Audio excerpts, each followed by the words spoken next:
Happy XRP Victory Day. Today is the 1-year anniversary of XRP in and of itself being declared not a security, and it is a beautiful thing. Be sure to let me know in the comment section below just how you're going to be celebrating today. And so this is all very bad news for the SEC because, you know, at the beginning of even 2023, Kim Jong-Gensler had a bunch of undeserved confidence, touting his undefeated record in litigation in the world of crypto. But now it's been a string of defeats. Defeat after defeat after defeat. You'll love to see it.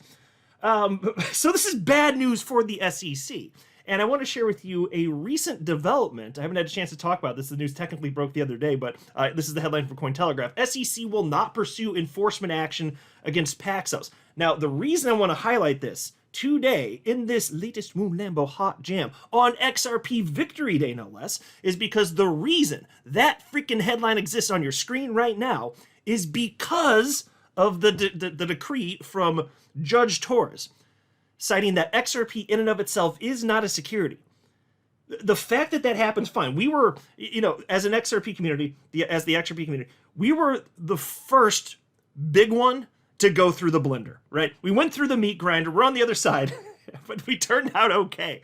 But everybody else in the world of crypto and all the other communities, even the ones that were making fun of us and, you know, they were in fits of joy in December of 2020 with this lawsuit coming from the SEC, all of them are very materially benefiting from everything that Ripple did, that John Deaton did, all the 75,000 plus XRP holders that were represented by him, all the, I think it may have been like 3,000 or so XRP holders that filed sworn affidavits, and everybody else, all of you listening in the XRP community that did all that we could, just making our voices heard on social media, it all added up. So I want to share with you what Brad Garlinghouse, Ripple CEO of course, and Stuart Alderoty, Chief Legal Officer at Ripple, had to say, and also more on this. It's just, I'll tell you this. This is the SEC capitulating. That is, there is no other way to properly characterize that. But before going further, I do want to be clear. I do not have a financial background of any kind. I am not offering financial advice. And you should not buy or sell anything because of anything I say or write. I'm just an enthusiast who enjoys making YouTube videos about crypto-related topics, but just as a hobby and just for fun. Can you believe it's been a whole freaking year already? And so this is so amazing. So fine, XRP lost the opportunity to hit a new all-time high last market cycle because of the attack. But now XRP's been, not only has it been consolidating longer, but it's got legal clarity. So if this whole market's going to go into expansion, I'm not going to talk about price too much in this video, but I just had to mention it because it's been a year. And I understand what's happened price-wise the last year, but we've been coming out of a bear market. We're in a bull market now. We have been for some time, but we were coming out, obviously, into 2022, getting out of it in early 2023. So it's not surprising XRP hasn't run yet, but I just want to remind you, since it's XRP Victory Day, if this market's going to go, XRP is going to be like among the greatest beneficiaries of that, I personally believe. And it's just, it was so surreal a year ago in particular. I was mentioning this in my last video. It was so surreal. You know, when that day hit 1 year ago, just finding out that it was all okay after years and years of all this and not knowing if my major investment of XRP was going to be destroyed because of unelected bureaucrats that were trying to destroy the entire crypto asset class. And then we just got our piece. XRP itself is not a security. Judge Torres, she saved in a big way the crypto asset class. And it wasn't just her, but I mean, that ruling, tremendous. And so I wanted to share with you what Stuart Alderoty, Ripple CLO, had to say a year ago, and then I'm going to share with you what he had to say today, and Brad Garlinghouse. But I wanted to set the table and just give you a little refresher as to what was going on this day 1 year ago today. A huge win today. As a matter of law, XRP is not a security. Also, a matter of law, sales on exchanges are not securities. Sales by executives are not securities. Other XRP distributions to developers, to charities, to employees are not securities. The only thing the court found constitutes an investment contract is past direct XRP sales to institutional clients. There will be further court proceedings only on these institutional sales per the court's order. my absolute gratitude to the teams that have been working tirelessly on this matter for over the years. The judge's decision affirms so much of what this industry is fighting for and shows that the SEC does not have unbounded jurisdiction over crypto. Maybe we can now start a rational conversation about crypto regulation in this country. Yeah, well, I'll tell you this. The conversation has been progressing, and obviously on the political front, progress being made there as well. As far as the SEC, though, there's no rational conversation there. It's just those little bitch asses losing again and again and again and again, and now they're just straight up capitulating. And you love to see it, because they don't have a leg to stand on. We've known the whole time they're on the wrong side of history. We, in the XRP community, were just screaming at the loudest first, because we got hit first. And not that there weren't other crypto lawsuits before, but in a real sense, this is what really got people noticing. Because, I mean, you poke the bear. When you hit the XRP community, you poke the bear. It's one of the biggest crypto communities on the entire planet in history. And that's the one you decided to mess up. One of the most active and vocal communities. And then Ripple, obviously, they're the ones that actually got sued. A veritable war chest there. That's the one you want to go after. The one that will not capitulate. I mean, set aside the fact they're on the right side of history. That's the one? With the basically infinite funds, Ripple? That's the one? Oh, okay. Well, that was a dumbass move, SEC. A bunch of asshat pricks. Here's what Stuart Alderati had to say just last night. Some reflections as we approach the one-year anniversary of Judge Torres' summary judgment decision in the SEC v. Ripple lawsuit. First and foremost, it was a watershed moment to find, as a matter of law, a token, in this case XRP, in and of itself, is not a security. This decision led to a spate of others, most recently in the Binance case, that recognized the SEC's gross overreach and lack of faithful allegiance to the law under Chair Gensler. So I'll pause note a couple things. As far as the Binance case, I'm going to touch on that in case you hadn't heard the specifics of that. I did cover that when the news broke at the end of June, and that is what led to the most recent capitulation of the SEC the other day. So I'll circle back to that and tie it all in a bow for you. And then as far as that comment, lack of faithful allegiance to the law, that's my favorite quote probably from the entire SEC v. Ripple case. That comes from Magistrate Judge Sarah Netburn, saying that the SEC lack of faithful allegiance to the law. Like that is not something you see a judge typically saying, historically anyway, to the SEC. Now, in more modern times, like this year in particular and last year, oh yeah, there's been a lot more language like that. Because they're just disgusting monsters, and these sociopaths over at the SEC, they think they can just do whatever the hell they want, and it is taking the legal system to get them in check. So thankfully, that does work here. Anyway, Alderati continues. The courts have provided a much-needed check on the SEC's behavior, but clarity on a token-by-token basis through interminable litigation is unacceptable. Policymakers on both sides of the aisle are getting increasingly frustrated with the lack of legislative progress on crypto as the U.S. continues to fall behind the rest of the world. Okay, Stuart Alderati likes to do this, pretending like it's just a small critique. I'm a huge fan of the guy. It's a little critique here. He paints a picture as though both sides of the political aisle are equivalent when it comes to crypto. That is not reality. That is not true. Like at this point, it's basically the case that the entire Republican platform is to be pro-crypto. if you're on that side of the political aisle, if you're on the right, and you're in Congress, and you're not voting in a way that's pro-crypto, you're the outlier. Whereas on the Democrat side, if you're on the left side and you're a politician in Congress, you're an outlier if you vote in favor of something that's crypto. Which is to say that almost all, and this is just data. Like this isn't just my opinion. This is fact. Almost every single Democrat politician is voting anti-crypto when anything is to be voted upon. And so that's why I always give props to the ones that are on the left that go against the grain, and they deserve the credit. So I shout them out and give them the credit. And then of course on the Republican side, if they're not playing nice when it comes to crypto, I give them crap too. Like Senator Loomis. She is awful. Toxic Bitcoin maximalist. She's terrible. She pretends to be pro-crypto, but she's basically just a maximalist. So call that out. So anyway, I want to live in reality. That's the only reason I wanted to just a little asterisk. Hey, that's not painting the world quite sufficiently properly. Anyway, excuse me. And he says, while our case as a whole isn't fully over, remedies still to be decided, the court's ruling that XRP is not a security will not change. Even the SEC told the court it will not challenge that conclusion. And so, folks, that's the thing that made it crystal clear. And that came shortly after the decision from Judge Torres. Pulling from memory here, I think it was August of last year when that came out. I remember rejoicing. I was blasting that all over social media. I made a video about it, talked about it more than one video for good reason.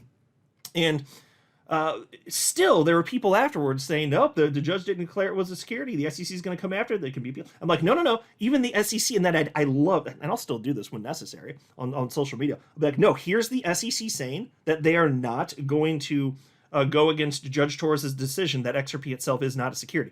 They wrote quite plainly, yeah, of course, it's just XRP is just computer code, and it has no intrinsic value. They said either no intrinsic or no inherent value. They're synonyms, doesn't matter. And that was supposed to be a dig, I think. But the truth is, I don't think any cryptocurrency has intrinsic value. It's just valuable if, people decide it's valuable. That's pretty much it. But that's a whole conversation for a different side. They thought that was a dig, I believe. And I'm like, yeah, it doesn't have intrinsic value. We just decided it's valuable, so it's valuable. That's it. And people use it for stuff. Yeah, it's just computer code. And the SEC said they're not going to challenge that. So that was even more peace of mind shortly after the decision came down. And then he wraps up his statements here by saying, don't be distracted by the SEC's continued efforts to mire Ripple and the industry in the litigation trenches. That runway is running out for the SEC. Ripple and the entire industry has and will emerge stronger long after Chair Gensler is gone. Golf clap for Stuart Alderati, everybody. Well said. Now, Brad Garlinghouse reposted that, and he wrote the following last night. July 13th, 2023. That day was a very good day for Ripple and the entire industry, and for me personally, a core memory. We had the conviction to fight the bully that has harassed and executed an unlawful war on our industry. As I said when it started, I knew we were on the right side of the law and that we would be on the right side of history. In the years since, Gensler's SEC has ramped up its war on crypto with the false belief that they could smother this technology and industry with failed lawsuits, false rhetoric, slander, and intimidation. They were wrong then, and they are wrong now. Another golf clap for Brad Garlinghouse. Spot on. And you love to see it. And we knew we were on the right side of history. And if you're following that court case closely, as pretty much all of you listening were, I know if you were here, yeah, it was very, very clear that the SEC was not acting in good faith. It was so twisted what and I know the typical person outside of crypto would have no idea just how disgusting the SEC is, but we got a front row seat. Like, I mean, not that I'm a fan of huge government, because I certainly am not, but I will tell you, I was not aware that to the degree that the SEC is the monster that it is. Whew. And why would you know? Why would the typical person know, though? But then when they come after something that's important to you, you find out, don't you? That's how life goes, though. And so then there was this. This is from June 29th, just to quickly set the table. This is the headline. Court allows most SEC claims to proceed in Binance lawsuit. Cryptocurrency exchange Binance has failed to convince a United States court to dismiss most claims made against it by the country's securities regulator. Claims related to Binance's staking program, the sale of BNB after its initial coin offering, and anti-fraud violations will proceed, Judge Amy Berman Jackson stated in a June 28th court filing. You know what that just reminded me of? You guys know that Key and Peele skit with Jaqueline and O'Shag Hennessy? You mean Principal O'Shaughnessy? What a great skit. You gotta love that. Ron, present. If you don't know what I'm talking about, just look up the Key and Peele. I don't even know what would you type in for that? The classroom skit. You guys can find it. It's funny though. Amy Berman. Anyway, the securities regulators claim that former Binance CEO CZ acted as a control person will also proceed, as will its claim that Binance was obligated to register under the Exchange Act. And here's the key part though. But it wasn't a clean sweep for the Securities and Exchange Commission, with Jackson ultimately deciding to dismiss claims related to BNB secondary market sales and all sales related to the BUSD stablecoin. So there you go. The case directly cited. So all of us here in the XRP community, Ripple, John Deaton, everybody that he represented, all of us had a hand collectively as a community making this a reality. You're welcome, by the way, Binance. You're welcome. And so that was the news at the end of June. The coin itself is not the security. Which leads to this. This is from July 11th. SEC will not pursue enforcement action against Paxos. Folks, this is directly because of what happened with XRP, because of our community and Ripple and everything that I just said. Reads as follows. The United States Securities and Exchange Commission intends to drop its investigation into stablecoin issuer Paxos and not file an enforcement case.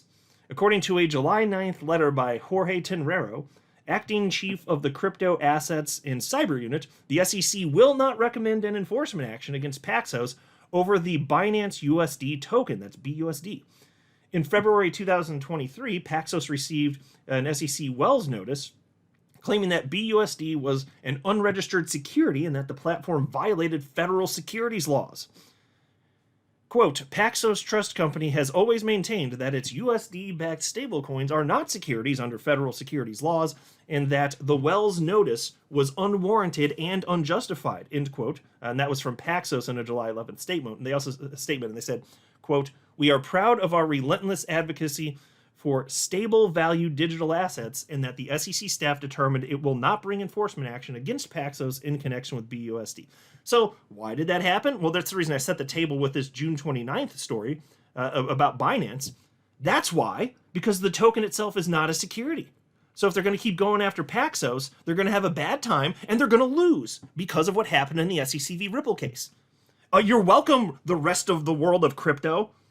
Just us little XRP folks over here doing stuff for you. You're welcome. You are welcome. And then we had Tyler Winklevoss, one of the Winklevi twins. That's the plural form, of course. And he said the SEC and Gary Gensler are starting to get tired of losing. They just gave up on their sham investigation into the Paxos stablecoin. I wonder if the SEC will reimburse Paxos for tens of millions of dollars they must have cost them in time and expense with its bullying and harassing behavior. Gary Gensler and his SEC are a national embarrassment and abomination. Spot on. Spot on. Would have appreciated, Tyler, a little bit of help back in 2020, maybe early 2021. That would have been nice. You just jumped out the gate screaming, no. Because I know that they've never been friendly towards XRP. They didn't want to list it, all that stuff. Very clear. They made no bones about it. But they should have been helping sooner. But they see it now. That's why we said, it's like, if you think they're not going to come for you later, then you a damn fool, son. So anyway, that poster's reposted by attorney James Murphy, a.k.a. Meta Lawman, and he said, and remember, the SEC did not just spontaneously come to its senses that the BUSD stablecoin is not a security. Exactly 2 weeks ago, Judge Berman Jackson ruled in the Binance case that the SEC had failed to articulate any plausible claim that BUSD is a security. Exactly. It's for the SEC, it's defeat after defeat after defeat, and then throw in some capitulation in there for good measure, which is what we just saw here. Bad news for the SEC, great news for anyone in crypto. I'm not a financial advisor. You should not buy or sell anything because of anything I say or write. That would be a very, very, very bad idea. Until next time, to the moon, Lambo.